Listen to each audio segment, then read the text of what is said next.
Connective term यहाँ term से समझ आ रहा है। कनेक्ट CONNECT कनेक्ट जोड़ना। हमारे शरीर के विभिन्न भाग में अलग अलग टिश्यू होता है, लेकिन वो सभी कहीं देखते हैं किसी न किसी चीज के द्वारा जुड़ा रहता है, कोई भी मैसेज को ट्रांसमिट करता है।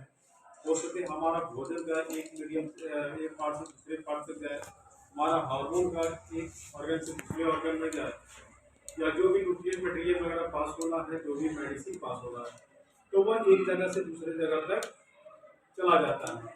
तो ये सब किसके द्वारा होता है? कनेक्टिव टिश्यू के द्वारा। कनेक्टिव टिश्यू को यहाँ पर देख रहे हैं कि 1 2 3 4 5 कलर से। 5 कलर में सबसे पहला कलर मुझे देखना है, ए में है विभिन्न प्रकार की रक्त कणिकाएं, डिफरेंट ब्लड सेल्स। अब यहाँ पर हम देखेंगे कि ब्लड सेल जो होता है, पहला RBC, दूसरा WBC, थर्ड प्लेटलेट्स, और नेक्स्ट हो गया प्लाज्मा। प्लाज्मा ये आरबीसी ध्यान देंगे, रेड ब्लड कॉर्पसल्स कहेंगे या फिर इसको सेल भी कहेंगे, कोई दिक्कत नहीं, सेल भी कर सकते हैं या फिर कॉर्पसल्स कहेंगे। Red blood corpuscles, red blood corpuscles का जो लाइफ स्पेन होगा वो 120 डेज होगा, 120 दिन तक।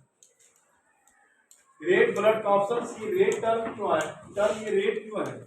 यानी इसका कलर लाल होता है। तो लाल क्यों होता है? हम लोग कहते हैं कि पत्ती लीफ, ग्रीन लीफ जो होता है उसका कलर, लीफ का पत्ती कलर जो हरा होता है, क्यों होता है? क्योंकि उसमें एक पिगमेंट क्लोरोफिल होता है, जिसके कारण से वो लाल होता है, क्लोरोप्लास्ट। ठीक है, क्लोरोफिल को पाया जिसके कारण से। तो यहाँ पर देखना है कि यहाँ पर क्या है कि रेड इसलिए होता है क्योंकि उसमें हेमोग्लोबिन पाया जाता है, जिसके कारण उसमें ब्लड का कलर कैसा होता है? लाल होता है। ठीक है, रेड होता है। उसी तरह से WBC को कहा जाता है व्हाइट ब्लड सेल या कॉर्पसल्स। ठीक है, व्हाइट इसको क्यों कहा जाता है? इसका लाइफ, ये लाइफ स्पैन हो गया, ठीक ना, लाइफ स्पैन इसका 120 डे, इसका लाइफ स्पैन हो जाएगा 2 वीक मीन्स सप्ताह, है ना। तो उसमें क्या है, 14 दिन तक। ठीक है, अब ये व्हाइट क्यों होता है? क्या इसमें हेमोग्लोबिन प्रेजेंट होगा? नहीं। ठीक है, तो यहाँ पर देखा जाए कि इसका लाइफ स्पैन 2 वीक होता है, और इसको क्या कहा जाता है? Soldier of body. क्या कहा जाता है? Soldier of body. Soldier of body, soldier of body क्यों कहा जाता है? सोल्जर का क्या काम है? हम देखते हैं कि हमारा ऑल ओवर इंडिया में डिफरेंट उसके बॉर्डर पर क्या है? मिलिट्री, पैरामिलिट्री है। तो वो क्या करते हैं? हमारा कंट्री को प्रोटेक्शन में रखा है, सुरक्षा के दृष्टिकोण से वो तैनात है। ठीक है, इसलिए हमारा बॉडी के डिफरेंट ऑर्गन को अगर वो ठीक रखा है, तो कौन रखा है? व्हाइट ब्लड सेल रखा है, ये सोल्जर ऑफ द बॉडी का कहलाता है। क्योंकि हमारा इम्यूनिटी पावर जो है इसी के द्वारा मजबूत होता है। इम्यूनिटी पावर है क्या? इम्यूनिटी बूस्टर हम लोग कोरोना काल में बहुत सुना।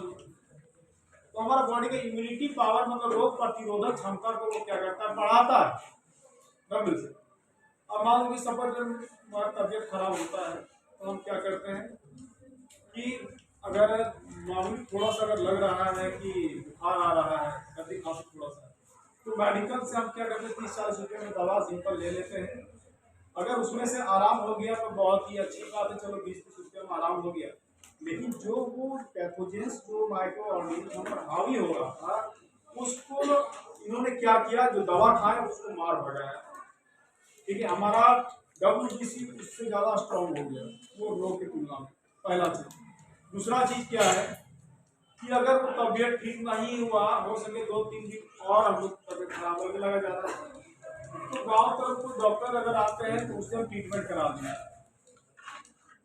तो जनरली क्या है कि डॉक्टर जो ट्रीटमेंट करते हैं वो जब तक ब्लड टेस्ट नहीं करेंगे तब तक ये पता नहीं चल पाएगा कि कौन सा बीमारी है और कौन सा हमको दवा इसको देना है। मलेरिया टाइफाइड में लगभग वो सिमिलर सिम्टम्स नजर आएगा, लक्षण। अब तू क्या करेगा? उस डॉक्टर से भी दवा ले लिया, 3-4 दिन 5 दिन एंटीबायोटिक दे देकर तुमको रखा 5 दिन और। अब ज्यादा वीकनेस जब लगने लगा, दैट मीन्स क्या है कि वो ऑर्गेनिज्म जो हम पर हावी हो रहा था रोग, वो हम पर हावी हो गया और हमारा जो WBC है वो कमजोर होने लगा, यानी वो हम पर चढ़ गया पूरी तरह से उसका रोग, और हमारा शरीर का WBC वो कमजोर पड़ गया। तो इस स्थिति में हमको चाहिए कि हमारा WBC स्ट्रॉन्ग हो। इसके लिए हम क्या करें, हम फिर कोई डॉक्टर के पास, स्पेशलिस्ट डॉक्टर के पास जाएंगे, और डॉक्टर के पास जाने पर हम लोग क्या करेंगे कि ब्लड टेस्ट कराएगा। वो डॉक्टर सीधी सी बात पूछेगा कि क्या नाम एड्रेस लिखेगा, उसके बाद वो कहेगा कि नहीं ब्लड टेस्ट होना चाहिए। जब वो ब्लड टेस्ट कर रहा है तो पता चल रहा है कि टाइफाइड है। अगर टाइफाइड हुआ तो उसको टाइफाइड की दवा देना चाहिए, ना कि मलेरिया का। अब उसको मलेरिया हुआ था और टाइफाइड दिया जा रहा है दवा, तो क्या आराम होगा, कंट्रोल होगा? नहीं होगा। तो WBC कैसे स्ट्रॉन्ग होगा वहाँ? ठीक है, तो WBC को स्ट्रॉन्ग हम क्या करते हैं कि गुड न्यूट्रिएंट्स, रेगुलर एक्सरसाइज, ये सब करने से हमारा बॉडी में WBC जो है वो स्ट्रॉन्ग रहता है, और हमारा बॉडी का प्रोटेक्शन करने का काम करता है, बॉडी को बचाने का काम करता है, बॉडी को सुरक्षा प्रदान करने का काम करता है। इसलिए उसको क्या कहा जाता है? Soldier of body. ठीक है, अब यहाँ पर देखिए प्लेटलेट्स। प्लेटलेट इसको हिंदी में कहते हैं पट्टिकानु।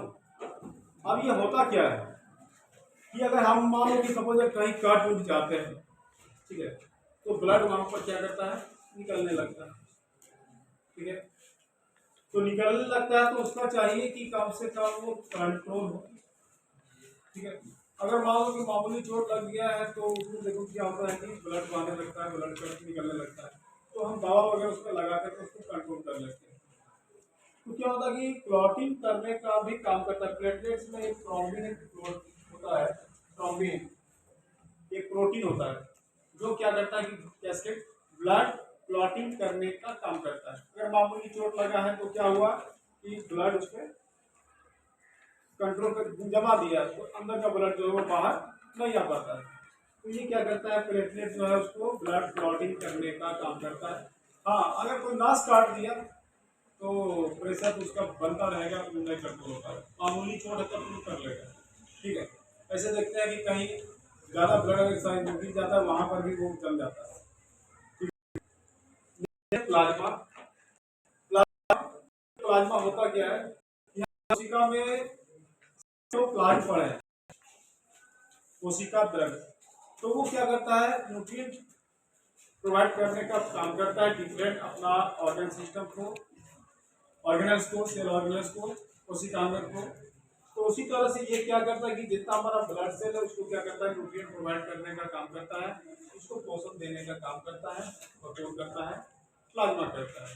ठीक है, अब यहाँ पर हम आगे देखेंगे कि संगठन अस्थि।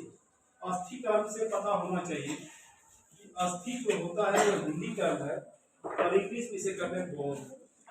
बोन, ठीक है, बोन, उसको हड्डी भी कह सकते हैं, या हम लोग इसको क्या कहेंगे? अस्थि भी कहेंगे, अस्थि बी नंबर। और ये संगत अस्थि, अस्थि क्या करता है कि हमारा बॉडी का डिफरेंट पार्ट, केवल मनुष्य का बॉडी ही नहीं, जितने एनिमल्स हैं अगर उसमें हड्डी पाया जाता है तो वो क्या करता है कि एक फ्रेमवर्क प्रोवाइड करने का काम करता है। फ्रेमवर्क क्या है? ढांचा। कहीं मान लो मूर्ति वगैरह बनता है तो क्या करता है, बीच में बांस का लकड़ी दे करके उसको बिचाली वगैरह बांध करके उसको फिनिशिंग किया जाता है। तो हमारा मनुष्य जो एक शरीर है, इतना बड़ा शरीर है, तो हमारे शरीर में हड्डी भी है, मसल्स भी है, और तुम्हारा ये कच्चा अस्थि भी है।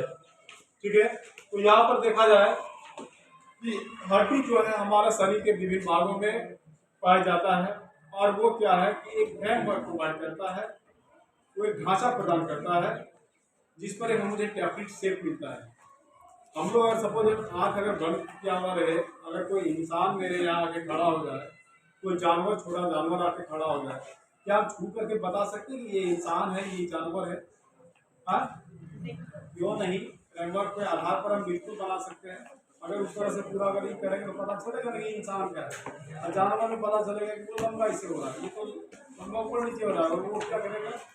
लेफ्ट राइट पे जाएगा। तो वहाँ पर क्या है कि उसका फ्रेमवर्क से भी हम लोग पहचान सकते हैं।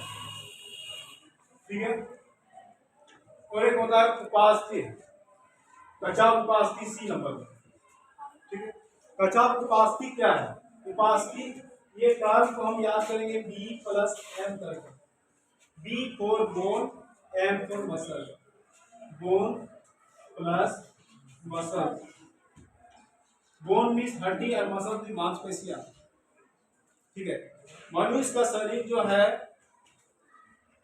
हड्डी से भी बना होता है, मांसपेशियों से भी बना होता है, और दोनों में एक इंटरमीडिएट फॉर्म होता है, तो उसको कहेंगे उपास्थि, जिसको हम कार्टिलेज भी कहेंगे। क्या कहेंगे? कार्टिलेज कहते हैं, कार्टिलेज।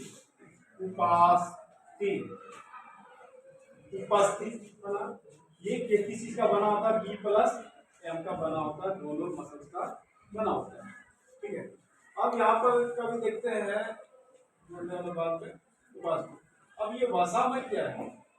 एक मिनट, कचा उपास्थि हमारे शरीर में कहाँ पाया जाता है?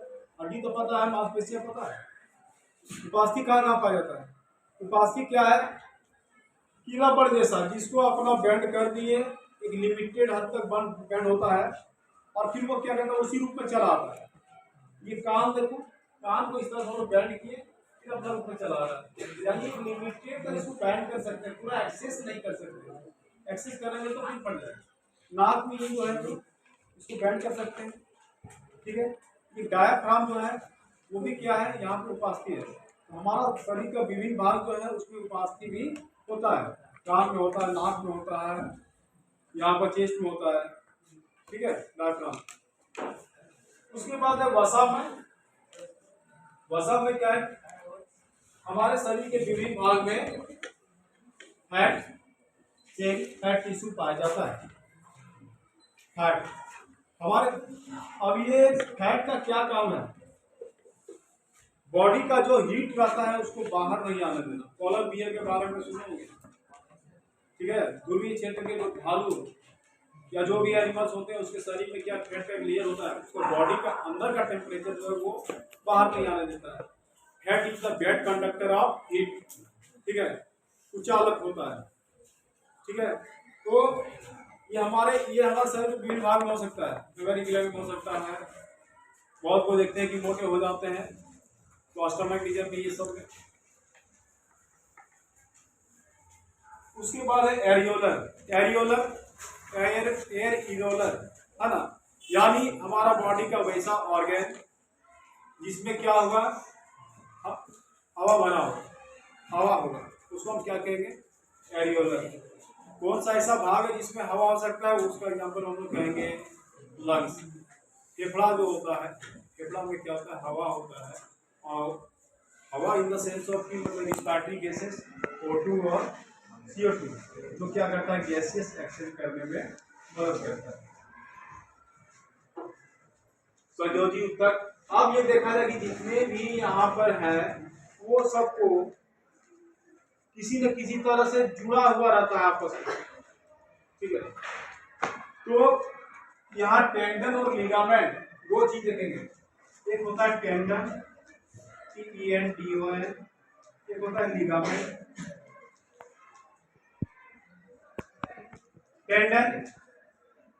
टेंडन को समझने के लिए हम यहाँ पर याद करते हैं B plus M equal to T। ये समझ में आ रहा है ना? B प्लस M की बोन और मसल जोड़ने का जाता है tendon. B plus M equal to T। अब ये लिगामेंट का क्या काम है? B प्लस B या M plus M equal to L, यानी बोन और बोन, हड्डी और हड्डी, मांसपेशी और मांसपेशी को जोड़ने का काम जो है वो लिगामेंट करता है। तो बोन और ये टेंडन और लिगामेंट दोनों जो है क्या करता है? हमारा बॉडी का डिफरेंट ऑर्गन सिस्टम जो रहता है, बोन और मसल्स को उसको जोड़ने का काम करता है। BMT, bone plus muscles equal to tendon, B plus B and M plus M equal to L ligament.